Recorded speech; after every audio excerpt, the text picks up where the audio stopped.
Well, welcome back, friends. Paul Thompson with Steve Autrey. It is Thursday, and we're delighted that you've given us these few minutes. Today, we're going to shift directions once again. And I wanted to invite Steve into a little conversation around Denver United Methodist Church.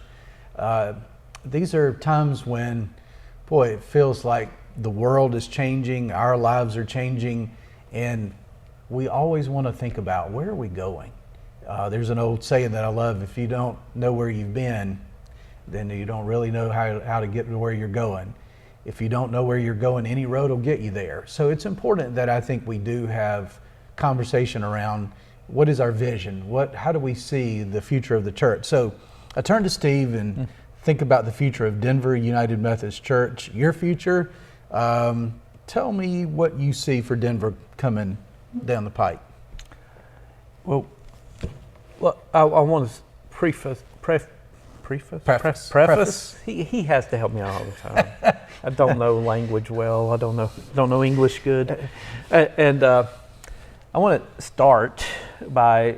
It's been a challenging time in, I think, almost every United Methodist Church. COVID was huge.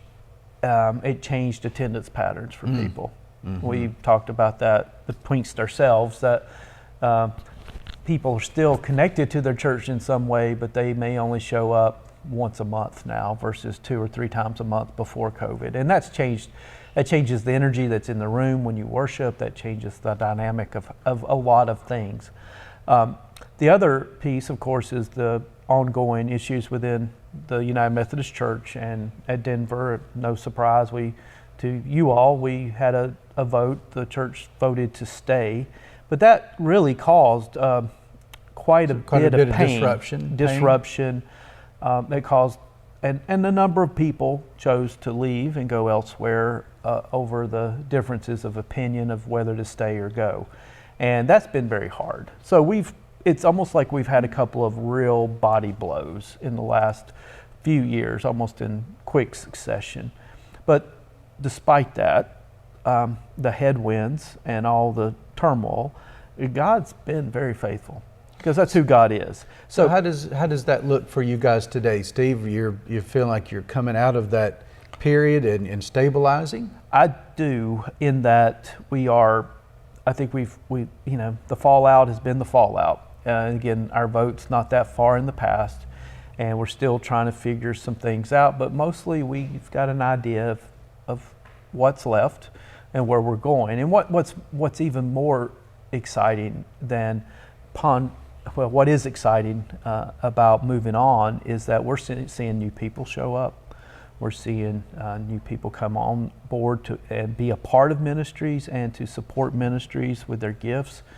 And so we have what we believe and know is a really good church staff that is dedicated. Well, you do have some great folks on your staff. It's a good thing, because they got to carry me around. And we have a wonderful facility. We have a great location in a growing community, and we have people who are looking to be a part of what Denver is doing. Denver has long been, and this is well before I got there, a church that has a true heart for the community. Mm-hmm. If Denver didn't exist as a church, there would be a huge hole in services and ministries to the community. Denver really is part of the fabric that holds that town together. It absolutely is, and I mean, because every day and every kids are fed because of that church. People in need have furniture, beds to sleep on, lice kits that go to our local schools so kids can stay in school. There's so many things. It just goes on and on and on. So those things are just part of what Denver does, and that we always have people coming to be a part of that. We also have a really great youth program that is growing and dynamic, and Ben Nobles, our student pastor, is so deeply dedicated. Our children's ministry is dynamic, and that's just coming up soon. We'll have our fall festival, and so our facility is used by different groups almost every day of the week. So those things are all amazing, what we're seeking to do is take a deep breath and get back on track with our mission that we established long before COVID. And that at times has seemed a little bit like a misnomer, but I'm thinking, and I've even thought, should we change it given everything? And I'm thinking, no, we shouldn't, because our mission statement is that we feel like we're called to be a harbor of hope in a chaotic world. That's kind of the vision, right? So I would put it that way. The vision is to be a harbor of hope in a chaotic world. So how do you become a harbor of hope in a chaotic world? Well, you get there, and these are the points after that, by helping people know God, build meaningful relationships, and unleashing compassion. So that's who we are. That's what we're going to continue to do. We are emphasizing small groups. Again, this is getting back to the heart and core of Wesley, connectionalism, the idea that people need to be connected. They're longing to be connected. They're longing to find community, and helping them know God you come to know God best, of course, in worship, but also in relationship with other Christians and conversations, and that helps us build meaningful relationships.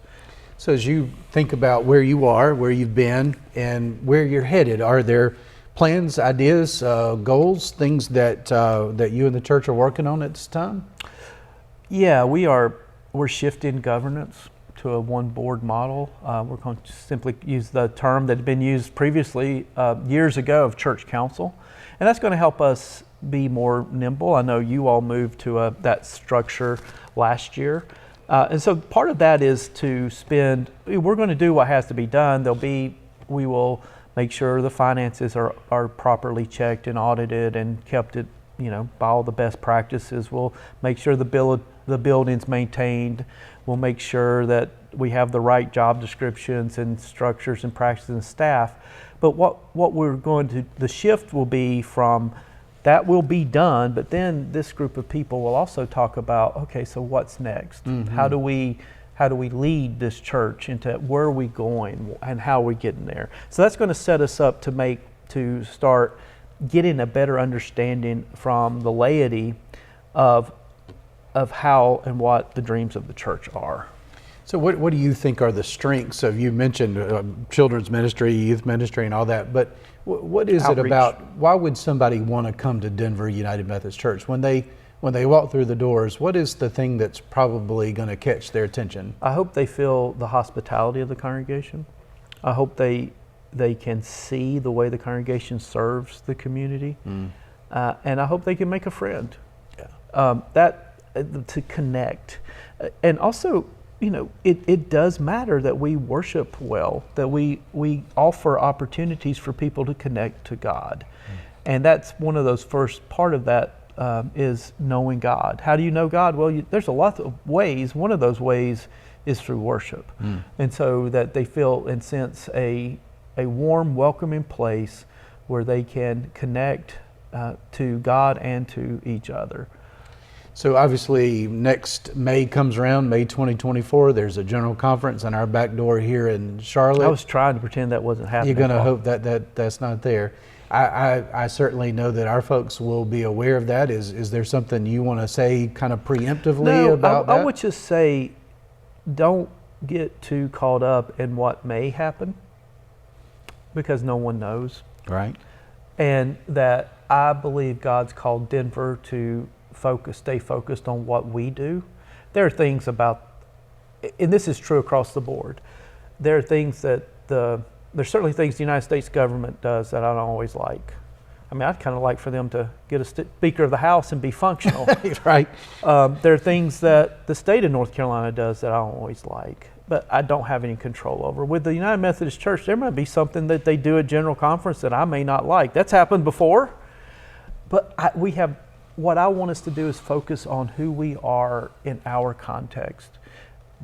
We can and do set the culture of our local church.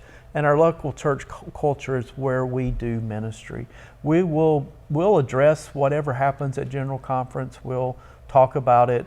We'll see how it impacts us, if at all. but we will maintain and be true to our local culture at Denver, which is to be a harbor of hope in a chaotic world. We'll continue to help people come to know God, build meaningful relationships, and unleash compassion. And if you're on the west side of the lake, I know a good pastor and I know a good church that I'd refer to you, Denver United Methodist Church. Thank you for your time. And Steve, thanks for sharing that with the folks today. I hope you're, especially the folks who are watching that from Denver, I hope that it resonates with you, and I hope you recognize how much thoughtfulness is Steve and his staff and the good leadership at Denver are putting into this. And tomorrow I want to hear, what are you doing? We'll have to make it up. All right. We'll try to figure it out by tomorrow. All right, Thank thank you. you.